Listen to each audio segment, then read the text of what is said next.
Hello and welcome to another episode of the Get Sustainable Show produced by ESBN in partnership with Green Europe Today and Livestream Studio. Today I have the true pleasure of hosting Agata Czachórska, Country Sustainability Manager at Ikea Retail Poland. Agata, welcome to the show.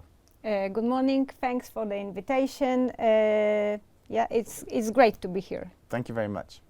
Now, Agata, if you don't mind, I'd like to start the show slightly differently this time with a more general question about your role itself and how it fits into the wider company strategy. So could you please give us a snapshot of your role as Country Sustainability Manager, what the job entails and what the greatest challenges are, what gives you the most satisfaction? Well, that's a very interesting question. I guess I have got it just one time in my career, my role as the country sustainability manager in IKEA Retail Poland is to integrate our strategy, people and planet positive strategy, and sustainability into the business operations, into the retail operation, into each function and each department within IKEA Retail, which is of course a huge and great responsibility at the same time. But of course, you know, moving and growing sustainable business and integrating sustainability into the business, into the daily work is not something that I can do by myself. So our approach is that each coworker in IKEA needs to be responsible for sustainability during daily work within the area of responsibility of each coworker. So our role as the sustainability department, which we have on the country level, is to influence and inspire people within IKEA to work in a sustainable manner. But what is also important maybe to mention is that to do that, we have also in each of our stores in Poland sustainability coordinators. So each store have one particular dedicated person who is directly responsible for sustainability. And by the way, I'm not of course only one in the structure, and not only sustainability department is responsible and accountable for introducing the strategy, the sustainability strategy into IKEA operations, but also our CEO, Marina Dubakina, is also Chief Sustainability Officer. So that's how the structure looks like in IKEA Retail. Yeah, it's quite unique about IKEA that the sustainability team is quite large. A recent report suggested that in Poland, most of ESG at the moment is undertaken by one-person departments. So you're in a good position. I guess that's because sustainability is embedded in the DNA of the business. It seems IKEA seems to be a beacon of hope in Poland in terms of how business can lead in shaping positive values based on equality, diversity, tolerance, and just general kindness. You also do a huge amount of work in shaping consumer behaviors towards more sustainable ways of living. One area I am personally impressed by is that you are not afraid to tread where others prefer to maybe take a step back, and also you're not afraid to stand up publicly for your values, even when it's difficult. So can you please tell me how IKEA's approach to people is different to the approach of other companies in the B2C sector? I must say that personally, for me, what is the most important thing at IKEA is that I can be truly myself. Wow, okay. And you know, this approach to diversity and inclusion also means that we are value-based company. So no matter who you are, how you define your personal identity, if you do share our values, you are welcome and you can feel at home. Yeah. And I must say, I do feel at home at IKEA. I've been at IKEA for 13 years now. Yeah. Which I guess right now it is not a standard on the market that you are in the same company for such a long time. But I must say that this 13 years is also not a standard for IKEA, meaning that we have people that, we have a lot of people, a lot of coworkers who have been within IKEA on different positions for more than 13 years. Okay. We have even coworkers who has been working for 20 or 30 years. So it also, I guess, that it also shows what company is IKEA. Mm-hmm. It's just a diverse, inclusive, and great workplace. And this is also our priority, to empower our leaders, to empower our coworkers, and to help them to create this diverse and inclusive workplace. Yeah, it's interesting for you to say that you feel at home at IKEA, because millions of people worldwide have IKEA in their house, and that's how they define their space. So I guess you have a lot of synergy there with your customers. Yeah, well, as we used to say, IKEA is about home. Yes. So yeah. We are at homes and we are like home. Yeah. So following on, I touched on in the last question, and your strategic decision to support customers who wish to reduce their impact on the environment through their shopping and lifestyle decisions. Can you perhaps give us a taste of what are your top products in this area? How are such products received by the general public, and what are you working on currently in your R&D departments? Well, let me firstly share some general thoughts. Okay. The first thing is that a product is just a product. Mm-hmm. I mean, it is of course important enabler to live more sustainable life. Yeah. But without proper and relevant behaviors, this is just a product. Mm-hmm. I will give you an example. Yeah. So IKEA can offer waste sorting bins. Yes. Right? Yeah. But if you do not sort waste at home, well, what's the impact? Yeah. Right? And the second general thing I would like to highlight is that people in Poland, they believe that sustainable life is kind of a luxury. It is costly. You need to do some kind of a revolution in your life at home to live sustainably. So it's out of reach for a lot of people. It is, complicated, inconvenient. You need to sacrifice a lot of things to do that. It is inaccessible.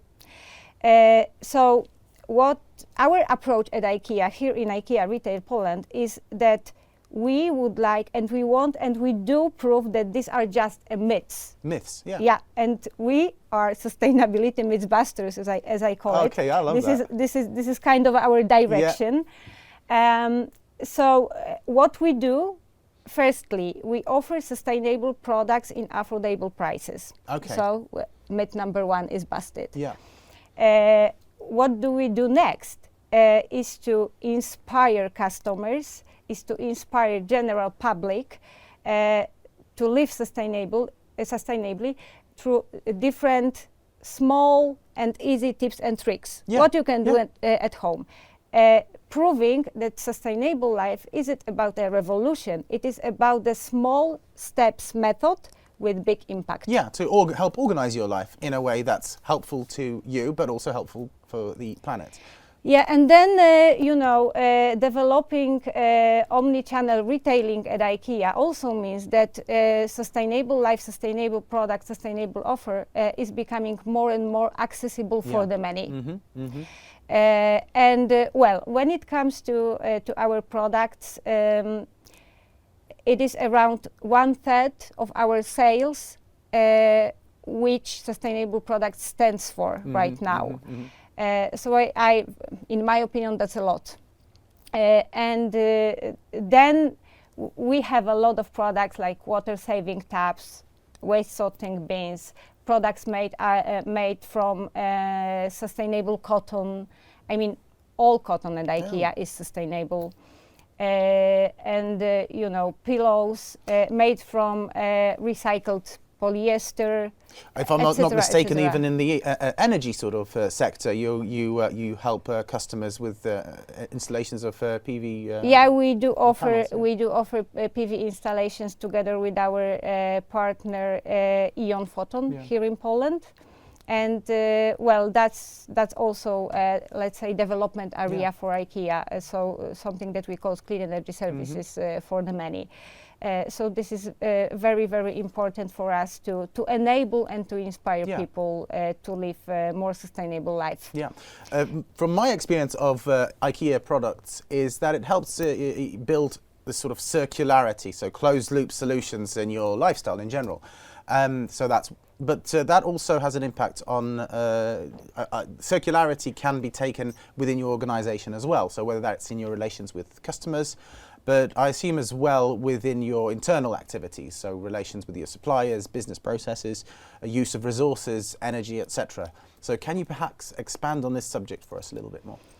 Yeah, well, maybe I should start with that some time ago, a couple of years ago, we had update of our People and Planet Positive strategy because the sustainability strategy we have been working with since 2012. Yeah. So that's not a new thing at IKEA. But you know, the external circumstances change and the reality change. And the world changes, etc., etc. So we decided to update the strategy to look how we can create a positive impact on people and planet in a most relevant way. And we identified a couple of challenges we would like to address as IKEA. And one of the challenges is resource scarcity. And that's why that's one of the reasons why we decided to go circular, to go fully circular by 2030. And this is, of course, very ambitious direction and very ambitious goal. And to do that, we need to do a lot within whole value chain, starting from the product design, production, logistics. Working with your suppliers and of course that's the part of the productions, the relations with the suppliers, but also you know we cannot create a circular movement without engaging our coworkers and in general people, customers, consumers, etc., etc. So this is like very complex thing to make the business circular, but then of course it is not only about the products, and we do offer some products that we can say are more and more circular. And one of my absolute hero and favorite product is called Tonum. That's a small carpet made out of textile waste from our own production of the duvets. Perfect. So this is just one example, but I would like to share a very interesting thing, and I guess that people do not know about it. Is that in each store we have a department called recovery. Oh wow! Yes, I am familiar with the department. Yeah. Yeah. Oh, really? Yeah, there is a section in IKEA stores where you can fix. Is that right? Am I thinking right with the department where you can fix your we call this department we called Circular Hub. All right. So this is the part of a recovery department that is visible and accessible for the customers. Okay, and what you can find in this department, in this Circular Hub, or it is also known as a bargain shop or ACES area, You can find there products that come from the returns, from the expositions, but and from one very important service that we are developing, buyback e-resale it is called. Oh, okay. But I will tell you about it more in a minute. So, but how the products go there in this area is because of the work of the recovery department, which is like a backstage. Yes, okay. And recovery departments and the co-workers there are responsible for repairing the products, repackaging the products, preventing damages to the products, so really prolonging the product's life. And exactly. So this is something invisible, but they do magic, and they are, in my opinion, they are the most important department in IKEA stores that prevent waste and minimize waste, especially product waste, of course. And when it comes to circularity, as I said, not only about the products, but also about the services. Yeah. So what we are working hard on is to make one of our pilot service, I would say, which is called buyback e-resale, to become more and more circular. In this service, you as a customer, you can bring a product to IKEA store, and we will buy back this product from you. All right, okay. If of course it fits all the requirements, etc., Yes. according to the rules. But nevertheless, for us, this is a way to prolong the life of our products and to introduce and to engage our customers into the circularity. Yeah, because there is a feeling of guilt when you are replacing your furniture. There's always the problem of what am I going to do with the stuff I'm currently using, and what you're offering is a window of opportunity there. If your customer wants to replace the furniture in the house, but is concerned about the waste that it would generate, it can bring it back into store and you'll buy it back for them. Final question. Since Russia's invasion of Ukraine, IKEA has been intensively active in the area of supporting refugees and arriving in Poland, and as well as the people of Ukraine. So can you please give us a bit more detail about this area and area of your activity, and what additional support are you offering the people of Ukraine? Well, the truth is that one of our strategical direction within sustainability and within our business is to create positive social impact on people in whole our value chain. And one part of those activities that fits into creating positive social impact is supporting people in emergency situation. Yeah. And on top of that, here in Poland, we have a special strategy, positive social impact strategy, in which we defined and decided that one of the groups that we would like to change situation of people from this group are refugees, migrants, foreigners, asylum seekers. Okay. So we would really like to Develop. create home for them here in Poland. So for us, it was very natural to support people from Ukraine from the day one of war. So what we already did is we have done more than 100 different actions to support them. And we donated more than 100,000 products. Wow. Okay. And thanks to all the actions, we managed to reach at least 54,000 people from Ukraine here in Poland, but also in Ukraine. And we cooperate with global NGOs like UNHCR, for example, like Red Cross, but here in Poland, our strategic partner, the great Polish organization that helps refugees, foreigners and asylum seekers, is Fundacja Ocalenie. And together with Fundacja Ocalenie, we already, I guess it has been right now almost 3 years, when we run a place called Home Program, in which we are trying together to create this safe home for refugees here in our country and help them to settle here. Yeah. And what is more, is that in IKEA Targówek, a couple of months ago, we started a pilot of a special project that is called Skills for Employment. And this is kind of an internship program for the refugees. So they can have, I would say, better skills and better access to the labor market. So they can really find a job and start creating a better life for themselves in our country. Yeah.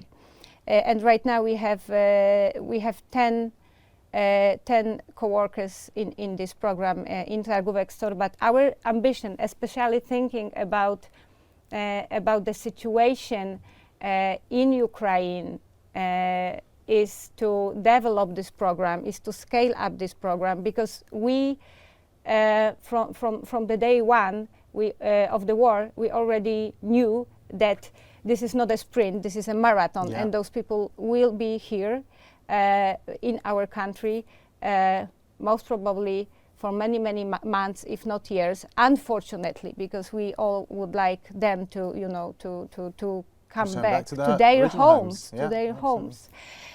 But anyway, so this is like a very important direction and very important activity for us here in Poland. Yeah, well, change in society starts in the home, and it's great that you're championing your role as an organisation who helps create inspiring, safe environments and sustainable ones. Thank you, Agata, for the very inspiring conversation, and I hope that we'll get the opportunity to welcome you again sometime in the near future. Thank you. It was a pleasure. Thank you very much. Now, since we've launched the format, we have published a number of insightful episodes with ESG experts representing some of the world's largest businesses. So if you would like to see some of our previous episodes and keep up to date with latest releases, then make sure to subscribe to our YouTube channel. And if you'd like to appear on one of our shows, then please contact us at contact@greeneuropetoday.com. In the meantime, thank you very much for watching. See you again soon, and goodbye.